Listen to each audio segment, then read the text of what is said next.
The Great Pyramid mystery has been finally solved. The Great Pyramid of Giza, one of the 7 wonders of the ancient world, is visited by millions of tourists every year. If you have been to Egypt, you probably also have a fun picture of you pointing at the top of the pyramids or holding the Sphinx in your hand.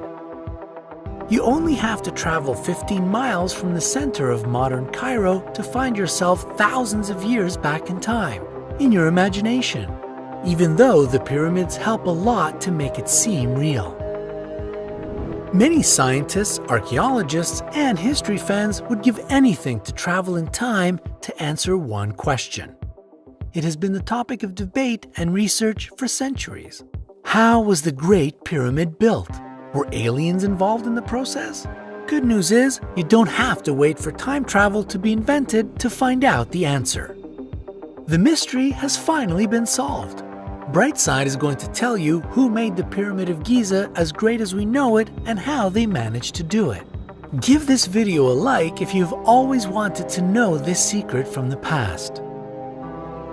Your history teacher back at school must have told you the prevailing theory of how the Great Pyramid was built. Hundreds of ancient Egyptians carried huge blocks of limestone and granite to Giza.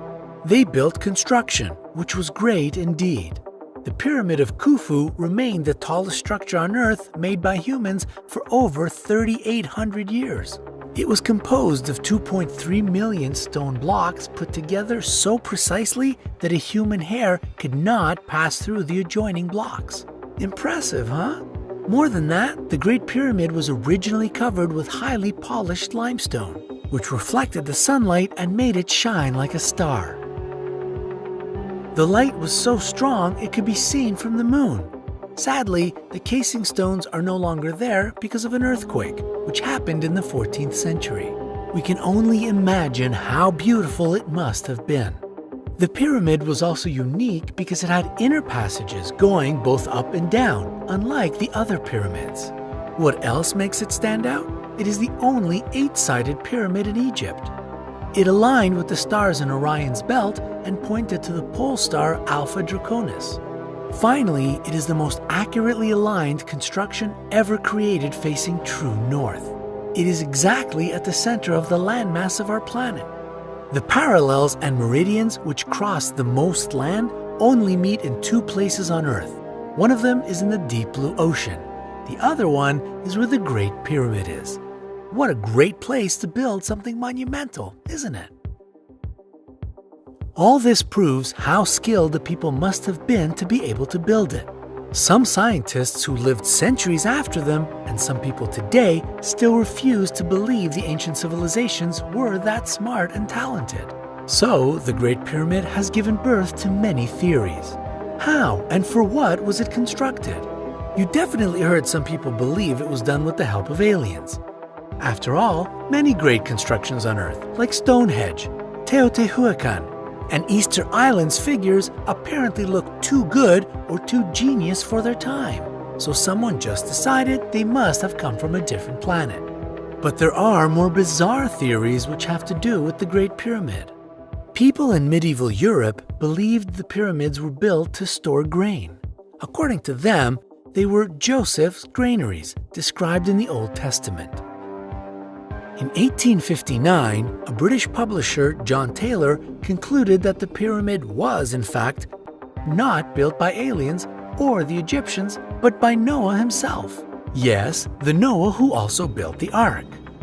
Taylor has done some major calculations and even come up with a special measurement term, the pyramid inch, which, according to him, was nearly identical to the British inch.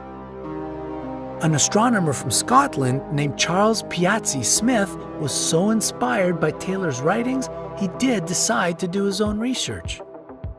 The results were published in 1864 as a book of 664 pages. Imagine the amount of time that research has taken him. The result was pretty interesting. Smith stated that the pyramid, if you measured it in pyramid inches, could be read as a history book of both the past and the future of the Earth.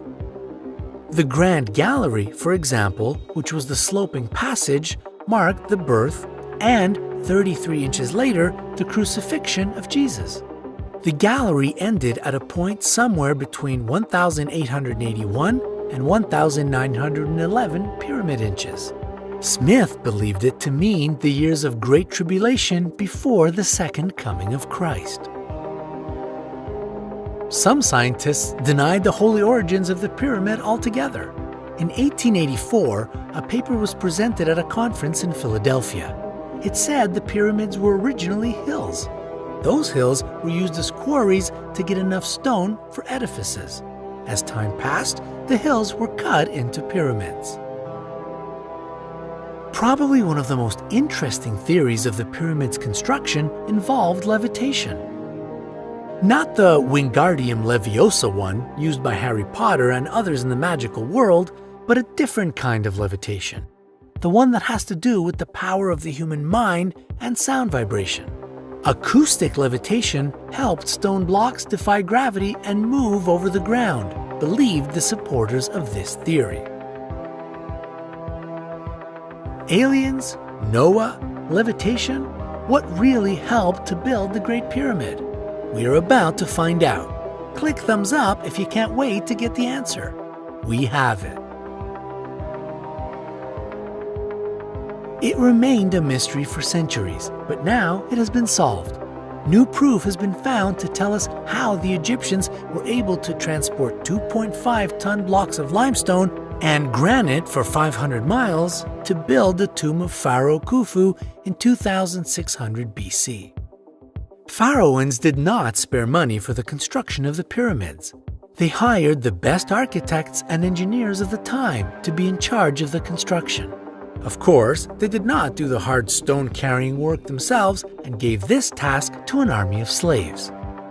They had 170,000 tons of limestone to transport to the construction spot. How did they do it? A 45-year-old scroll of papyrus found in Wadi al-Yarf, a Red Sea port, has shed light on the mystery. It turned out to be the Diary of Merer, an overseer of a team of elite workers written in the 27th year of Pharaoh Khufu's reign. The diary, which was more of a logbook, described the construction process of the Great Pyramid with all the details we did not know before. According to this precious archaeological material, laborers transported limestone from Tura to Giza in wooden boats. In hieroglyphic letters, Merer described the daily lives of workers in the course of several months, as they were busy with transportation.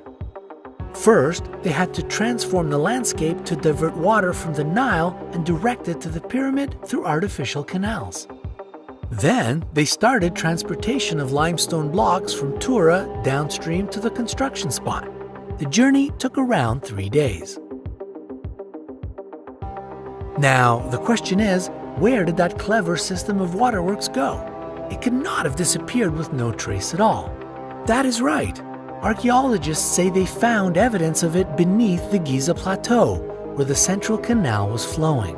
7 boat pits have also been located around Khufu's pyramid, 2 to the west and the east of it, 2 between the Queen's pyramids, and the remaining one beside the mortuary temple. More than that, archaeologists managed to find ceremonial boats. They give a good explanation of the ship's construction process. Now, the secret of the Great Pyramid is no longer a mystery to you.